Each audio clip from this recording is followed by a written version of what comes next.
दुर्ग जिले का, जहां से हमारे सहयोगी सुबोध तिवारी जुड़ चुके हैं। जी सुबोध, जैसा कि कई जगहों में लगातार बारिश देखी जा रही है, जिससे नदी नाले उफान पर हैं, तो दुर्ग में ऐसी क्या कुछ स्थिति निर्मित हुई है?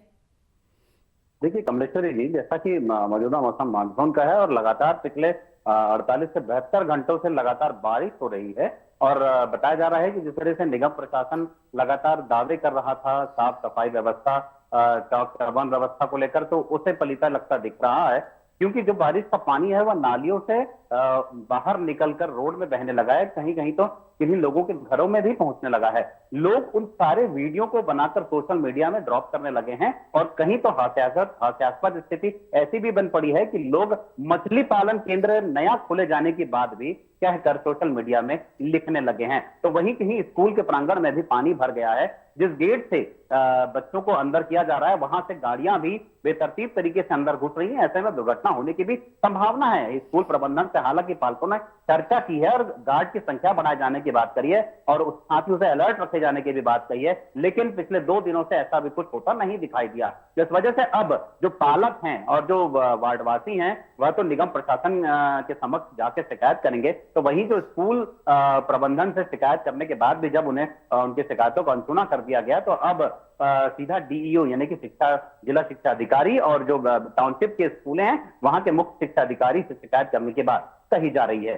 दूसरी बात करेंगे हेमचंद विश्वविद्यालय को लेकर कमलेश्वरी जी, तो बीते 24 घंटों के दरमियान हेमचंद विश्वविद्यालय का जो साइट था वह अज्ञात हैकरों के द्वारा हैक कर लिया गया था और उसमें पाकिस्तान से संबंधित कुछ टिप्पणियां लिखी गई। तो अगर कि तुमने हमारी सीमाओं को लांघा या हम पर वार किया तो दोबारा तुम्हें किसी लायक नहीं छोड़ेंगे, और साथ ही कुछ अपशब्दों का भी प्रयोग किया गया। इसे लेकर हालांकि हेमचंद विश्वविद्यालय ने अभी तक किसी तरह की कोई पुख्ता जानकारी नहीं दी है मीडिया को, लेकिन यह बात कही जा रही है कि अब तक जो भी हैकर्स ने किया था वह कुछ ही देर के लिए था। अब वापस वेबसाइट अपनी पुरानी गति पर आ गया है और किसी भी तरह की कोई गड़बड़ी की गुंजाइश नहीं दिखाई दे रही है।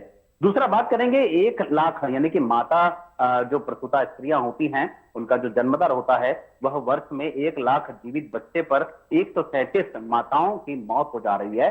जिला चिकित्सा विभाग की एक बड़ी लापरवाही सामने आ रही है। और वहीं प्रतिवर्ष 1000 जो बच्चे पैदा होते हैं उनमें 50 से ज्यादा बच्चे किसी न किसी वजह से काल के गाल में समा जाते हैं। तो ऐसे लोग ऐसी सारी और ये जो डाटा है वह भी सरकारी वेबसाइट से ही निकाली गई डाटा है। इस पर अब चिंतन बनन की स्थिति बन पड़ी है। और वहीं जिला शिक्षा विभाग के बारे में बात करें तो वापस अपने सारी व्यवस्थाओं को दुरुस्त करने की कोशिश में लगे हुए हैं। और तीसरी बात बताएंगे शिक्षा सत्र 2025-26 3 सप्ताह बीत जाने के बाद भी छत्तीसगढ़ पाठ्य पुस्तक निगम की ओर से कई सारे सरकारी स्कूलों में उचित संपूर्ण सामग्री नहीं बेची गई है। यही वजह है कि कहीं पर 2 सब्जेक्ट की पुस्तकें पहुंची है तो कहीं पर 4 सब्जेक्ट की पुस्तकें पहुंची हैं। और उसके बाद भी प्रवेशोत्सव में लगातार इसी तरह के कमी बेची वाले पुस्तकों का वितरण किया जा रहा है। अब शिक्षक भी पाठ्य पुस्तक शिक्षा विभाग के कार्यालयों के चक्कर लगा रहे हैं और लगातार पढ़ाई का भी नुकसान हो रहा है कि वही शिक्षक उन पाठ्य पुस्तकों को लाने के लिए कार्यालय पहुंचते हैं। तो ऐसी स्थिति में जब प्रवेशोत्सव मनाया जा रहा है तो क्यों नहीं इस पूरी व्यवस्था को दुरुस्त किया गया, इस प्रकार की शिकायतें भी देखने को मिली है। कमलेश्वरी जी। सुबोध जी, जैसा कि आपने बताया कि जो है चिकित्सा विभाग की लापरवाही के चलते हजारों प्रसूता और बच्चों की जान जा रही, तो इसके क्या कुछ कारण बताए जा रहे हैं?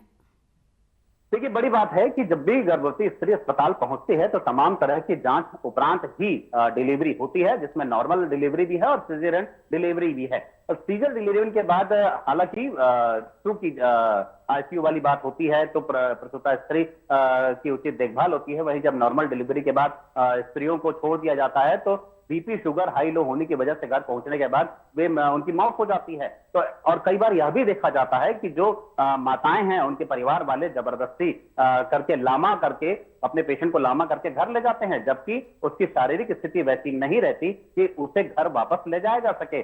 और ऐसे बहुत से कारण भी सामने आए हैं जिसमें चिकित्सकीय लापरवाही भी एक बड़ा कारण सामने दिखाई देती है। जी, बेहद ही गंभीर विषय है, क्योंकि ऐसे प्रसूता और बच्चों का जान जाना एक बेहद ही गंभीर विषय है। फिलहाल तमाम जानकारियों के लिए आपका धन्यवाद। और यह थे हमारे सहयोगी सुबोध तिवारी, जिन्होंने बताया कि हजारों ऐसी प्रसूताएं और बच्चे हैं जो गर्भावस्था में डिलीवरी के बाद काल के गाल में समा जाते हैं। इसमें कहीं ना कहीं जो घर के सदस्य होते हैं उनकी भी लापरवाही है और चिकित्सा विभाग के जो डॉक्टर वगैरह होते हैं उनकी भी लापरवाही इसमें सामने आ रही है।